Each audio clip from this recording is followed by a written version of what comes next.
I am Verdaillia Turner, and this is Let's Talk. And today we are interviewing for District 7 Atlanta Public Schools. There are 3 people in that race. And we are now with First Lieutenant of the Air Force, Mr. Will Sardin, and he is a nurse. And I'm telling you all of this because I told him I was going to say something about the Air Force, and Mr. Sardin is new to the political scene here in Atlanta, but he's not new to Atlanta. Of course, he's going to introduce himself, but Mr. Sardin, I'm just going to start off by saying, not everybody can get in the Air Force. Did you know that? Yeah, I definitely knew that one. Okay, Yeah. You're being modest. So my sister, of course, would love me for that because she was in the Air Force.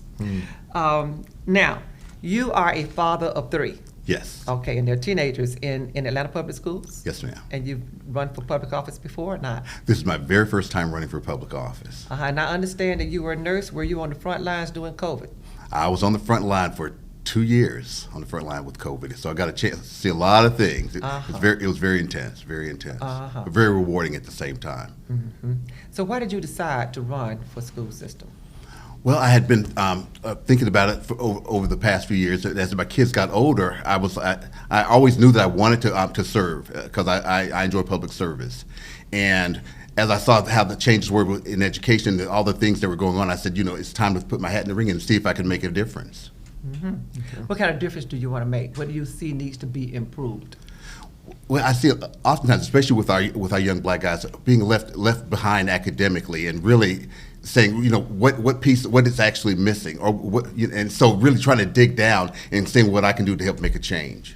Because especially with the way things are now, there's no reason for our children to be suffering academically, because once you fall behind, it leads to a lot of other issues as far as discipline, the higher dropout rate. So really want to turn the tide as far as that's concerned. Crime and a life of poverty. Yes. Yes. And so it's nothing to do with the way our children think, and a lot of times it's to do with opportunity. Would you agree with that? I most definitely. Have you watched any of the Board of Education's interactions over the past year or 2? I have.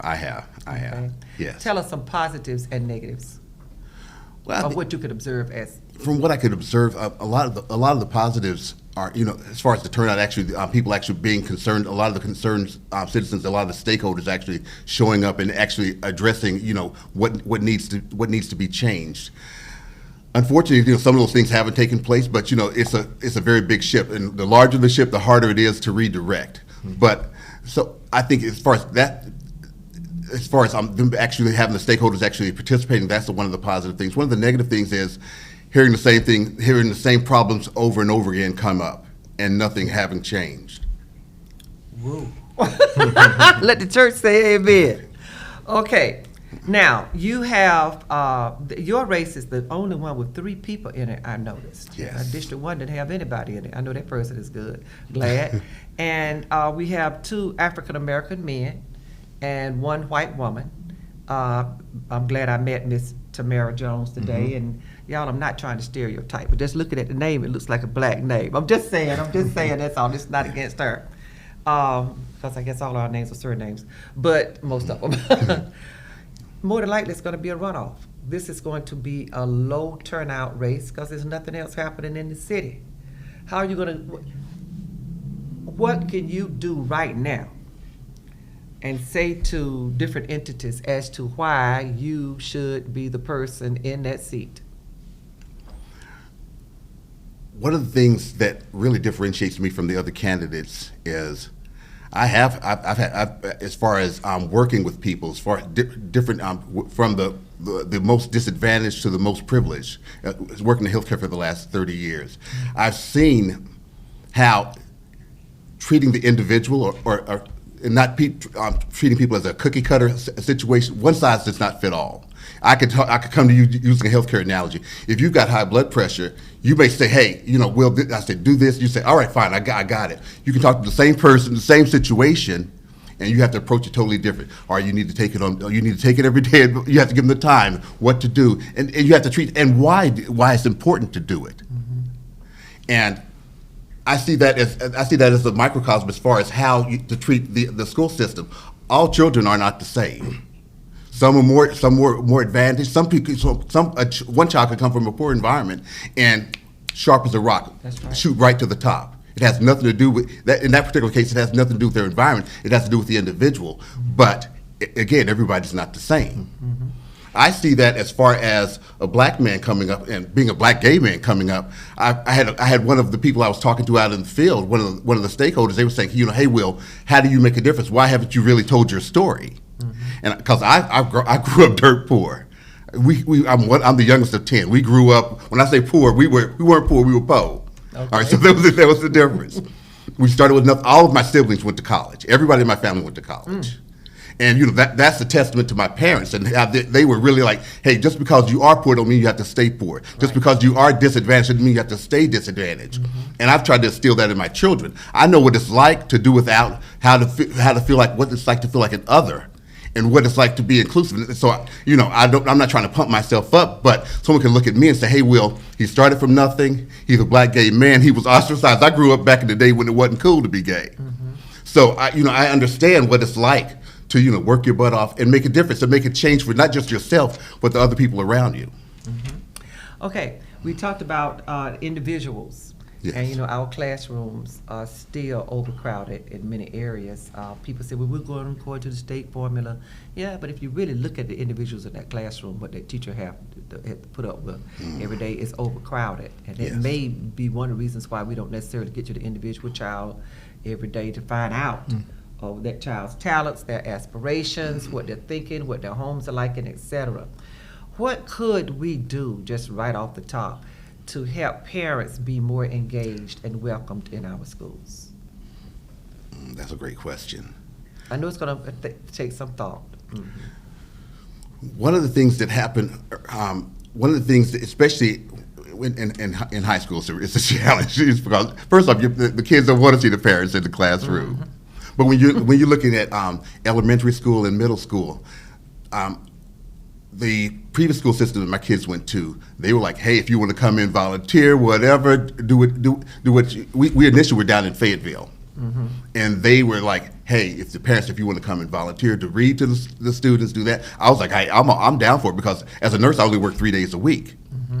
And just having that open and welcoming environment made all the difference. And my kids, my son, he didn't like it as a kid, but the other kids, they were like, hey, when's your dad coming back in? So, it was really good to know that not only were you were there to be supportive, to help them as far as reading, writing, help the teacher grade papers, whatever they needed me for, I was there. But just letting the parents know that, hey, you are welcome. Right. And, hey, be a part of this, because one person can make a huge difference. That's true. Yeah. So we didn't recently find out, this has always been true, APS only spends about 5% with minorities. So it's a two-part question. They only spend 5% with minorities. And the second thing, that most cities, APS, and a lot of other municipalities are trying to add another pool to the minority, which would be the LGBTQ. How would you increase the minority participation? And number two, should the LGBTQ be part of the minority? Or do we want to define it strictly on race? Yes. And color, or let's say race then. Yes. I know people are going to want to do it by gender too, because they do women. And let me just say this, because we saw those games played with affirmative action where white women were considered minorities. Mm-hmm. Yes, I remember that. And I'm saying, do you see who their husbands are? And I don't think they're minority. But it's according to how they want to define it. So should we just do it based on color, or how should we define minority, I wonder? Mm-hmm. To have the dollars, to have the dollars, you were saying 5% of the dollars with the APS budget is going towards minorities? Yes, contractors. Minority contractors.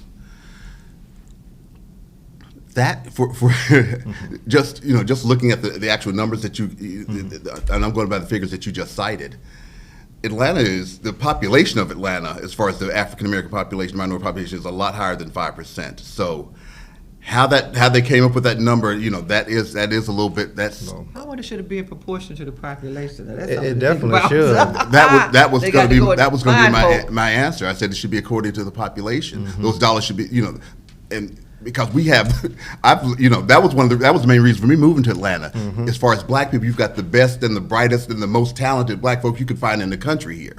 So for it to only be 5%, That's low. We need to focus on. We need to change that. And as Ms. Turner said, should it just be based on race? The minority program. I wouldn't say. Well, I would say as far as just minority. Yeah, black and brown people. Okay. All right, next superintendent. Okay. How many superintendents? Oh, I want to go back to these school districts that he was engaged Yeah. in too. But the superintendent that we have now, of course, many of us favored that superintendent. My organization did, and she may not stay. But from this, what do we need in a superintendent? You think? What kind of person should it be? The next superintendent. I know they have these multiple teams scouring the country looking for the best person. Somebody they're going to hire. They're going to hire somebody to actually find them. Right. Yes. And the problem that I'm saying is you would have to find a superintendent that, first off, is used to dealing with a diverse environment. Okay. Because we're an urban environment. We've got a lot of a lot of structural issues that need to be taken care of as far as our failings academically, as far as the student retention rate. How many people actually graduate in high school, especially the black and brown people. If the person is not coming from a situation where they are used to dealing with a diverse group of people, they're not going to. First off, they're not even going to understand what the problem is. We have to be honest about that.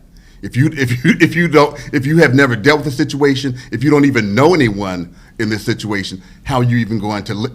You can listen, but you won't understand. And so whoever we decide to hire, as far as for the next superintendent, we have a $1.6 billion budget. We can afford the best and the brightest. Oh, yeah. That we can. And if this person does not have, he or she, if they don't have the track record, for them to say, hey, this is the school district I started with. They met this metric initially, and now they're knocking it out the park. And if the person was fired, the press and everybody need to be honest as to why they were fired. Exactly. Because superintendents go through a whole lot of minutia That they do. and politics when it Yes. comes to board Yes. juggling. And the Yes. regular public usually Yeah. don't see that because they say, what's the personnel matter we can't talk about? That kind of thing. And there'll have to be an individual that knows how to collaborate with others. Uh-huh.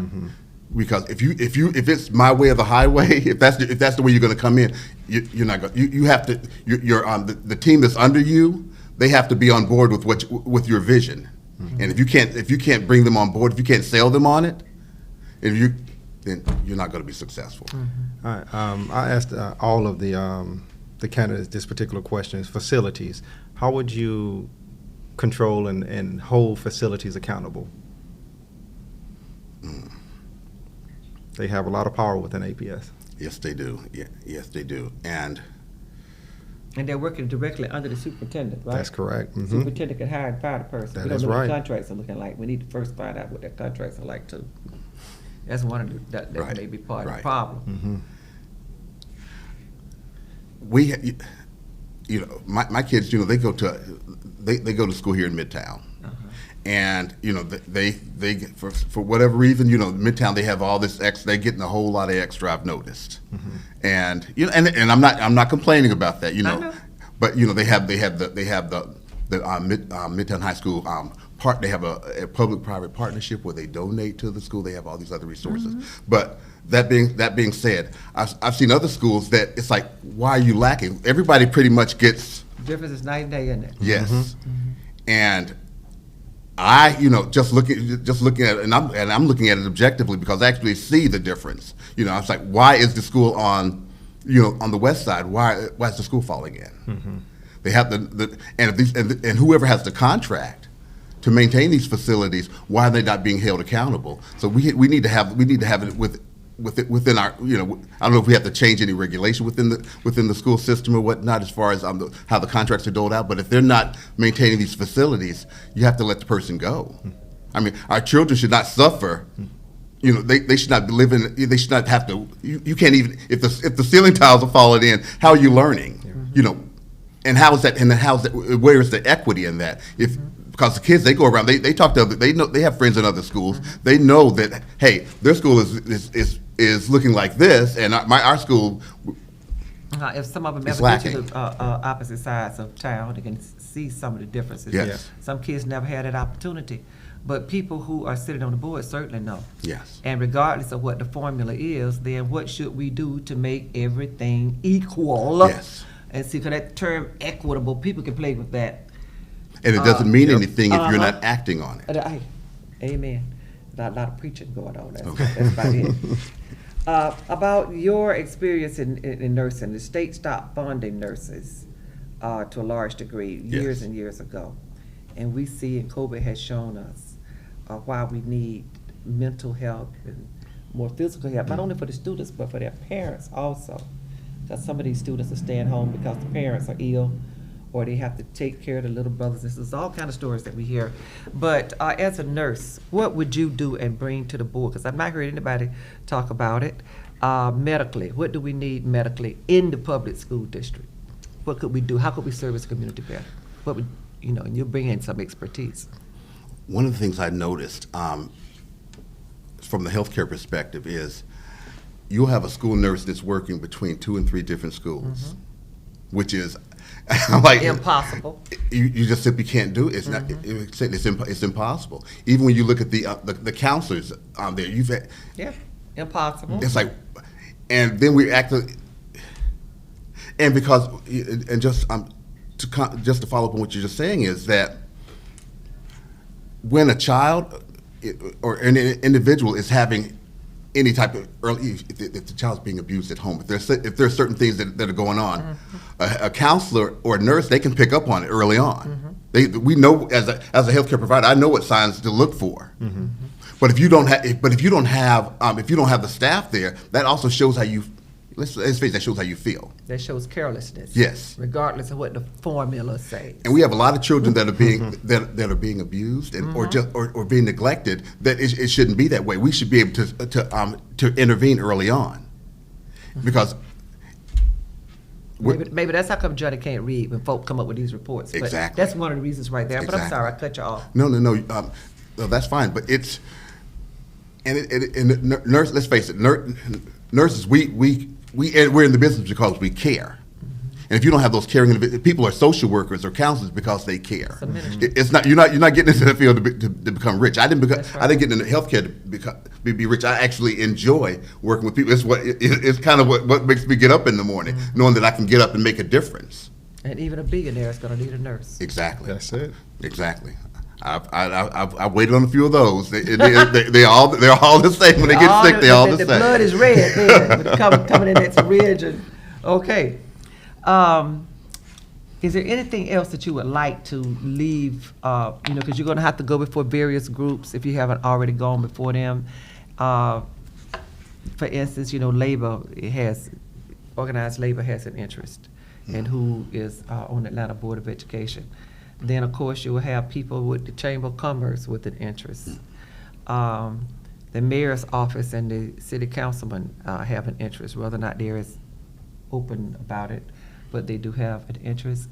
Some of the churches have interest, et cetera. Any specific group that you would like to talk to, or to the teachers or the employees or people at large in the city of Atlanta? I'll say this. One of the things as far as working with organized labor, I lived on the West Coast for 15 years. I lived in San Francisco in the Bay Area. And I worked for Kaiser Permanente, which Kaiser Foundation is a huge, I don't know if y'all heard of it, but it's, well, y'all have. That's They my got insurance, Kaiser, yes. Okay. I mean, they're huge in California, and I was in Northern California. One of the things from day one, I worked in management back then, and I was a nursing supervisor. And one of the first things that they told us is we have a labor management partnership. So the unions are huge there. And at first I was like, oh my gosh, because I had never worked in a union environment before.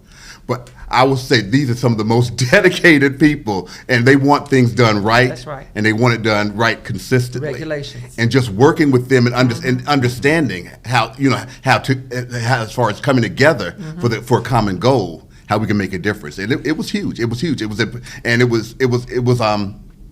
eye-opening for me. I was like, okay, all right, I understand it now. So when I hear about teachers and everything, and the teachers here are unionized, one of the things that I've noticed from my experience in healthcare is working in a union environment, no matter how much you pay someone, if they're not getting the support that they need. That's right. If they're not feeling exactly. If they feel like they're not being heard, if they're not being valued, that person will leave. That's right. They will leave. And you got to turn over there, and then you got to pay more to get some more bodies. Exactly. And I've noticed that with teachers. I have my mom was a teacher. I have a brother and sister that are teachers. I have my cousin. She's a teacher. Well, she's in DeKalb County though. Oh. And one of the things I've noticed about it, and just listening to some of my friends who also are in education, is that they love what they do. Without fail, everybody, they love what they do, which is I'm like, okay, are you just pulling my leg? They're like, they really enjoy what they do. But one of the issues that they've all cited, it seems like it's a common theme, it's a common thread across the board, is not being heard, not being understood. Because if teachers already have a full day and they go home and they still working when they get home as far as grading papers and whatnot, if you are going to add more to their plate, you got to take something away. That's right. And I think that's what's being lost. It's not that they can't do the work. It's like they're still human. Yeah. And once they get to that tipping point, and then they feel like administration's not listening to them, the parents aren't listening to them, then you're getting a pushback from the students too, because that's right. Eventually you're going to reach that breaking point. You say, even though it's something that I love to do, I'm not being supported. They at least got to get one of those support from one of those three legs of the stool, at least from administration, to say, hey, we understand where you're coming from. Then you add the pay into it. Exactly. And because if someone's not being valued, if they feel they're not being valued, let's face it, they're going to be gone. We have people to tell us, well, we do these interviews and et cetera, and all kind of interviews, and it's not about money always, and we could have told you that. And then we're talking to teachers. How are you talking to teachers? Here in the good old South, union density is low. And I think that's why it's so attractive to people who don't have to pay at least minimum wages or good, decent benefits or respect hours, or who can build everything because of lax building codes and et cetera. It's a great place to do business. I can say that positively and negatively, depending upon which side of the track you're on. But as it relates to teachers here in the city of Atlanta, I'm put my hat on, I'm president of a teachers union, and I'm president of my local here in Atlanta. I came through Atlanta Public Schools. There are so many things that go against us and hinder us from organizing. Yeah. Some of it's perception, some of it's access, some of it's the laws, some of it's the amount of money we have or don't, to organize with. And then as I've been here, going to school, and as a teacher, there used to be just two organizations. And there was the association, and then there was the teachers union. And union was a bad word. And now we have about 6 or 7 organizations. You look at Secretary of State website, because most folks don't. They're looking for liability protection or cheap dues, and they don't see any real advocacy. And folk are divided, and a house divided against it, saying will not stand. And that's part of Atlanta Public Schools' problem right there, is that there is no real strong union. There's a union that can do some things. I mean, I'm just calling it out. Yeah. We can have some influence, and I'm not going to act like the big bad wolf and can't blow the house down.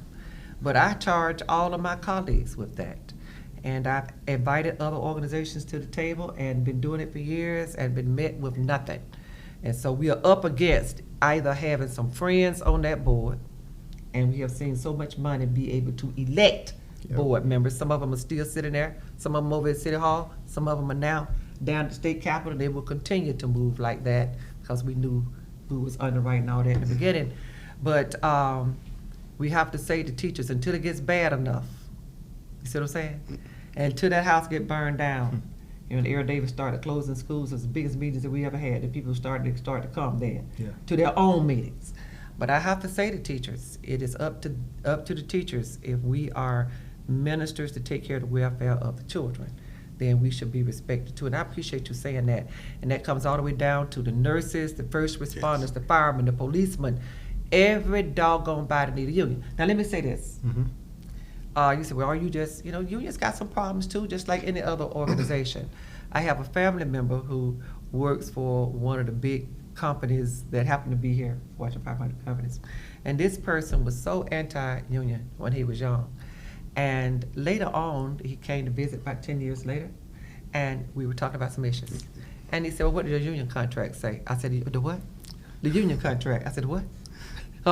And so now he's in management, and he's glad to have that contract because that's a clearer, easier way to do business for everybody. It's a respectful way to do business for everybody. And any board member that does not support pure unionization shouldn't be on the Atlanta Board of Education. I don't care what they say. I don't care if the money is coming from the chamber. I don't care if it's coming from Teach for America. I don't care if it's coming from somebody's rich daddy, but they should not be in public service. We have schools that are charter schools run by private companies, and the only thing public about them are those dollars that's going into them. And we have black folk, what was that lady's name on X, that was talking about black supremacists, and that we are, as African American people, we're acquiescing. Yeah, because they're black. Because we're busy, we're making a living, we're cooking, we're still workers. I don't care how much money we think that we have and what part of the city that we're still basically poor folk, okay? And we haven't even scratched the surface as to what real wealth and real power, real money is. And we have an opportunity, though, for that. And we are gonna have to be good moral stewards over what we do and what we share and what we gain. And we have to come back together as a community. I'm not saying that we segregate ourselves out, but I don't see anybody that don't look like me rushing to my community or sharing with us, sharing with me on how to come to the meetings in their community, what they're thinking, what they're doing, they don't do that. But we do just the opposite because we're still reacting. Yes. And we have folk carrying that agenda. Atlanta, I want you to think about that. But any last words, I just went up on a soapbox for a minute. He happens to be our last interview, too. Yes. Any last words, anything that you want to say to us, please say. Well, I just want to thank you all for inviting me first and foremost, and just to let your viewers know that, hey, any questions they have for me, please feel free to ask. I'm in it because truly I want to make a difference. I'm not trying to, I'm not in it for any accolades or anything like that. I just feel it's important for those who can give back to actually give back to the community. Tell the viewers how to reach you. Well, my email address is sardin@atlantaschools.com, and just go ahead and type it in, and go ahead and you can shoot me a message or whatever you want to do. And please, any questions, again, let me know. I'm an open book. I'm an open book. Okay. Thank you so much. Well, it's a pleasure to meet you. Likewise. Definitely a pleasure to meet you. Okay, thank you so much, and good luck. All right, thank you.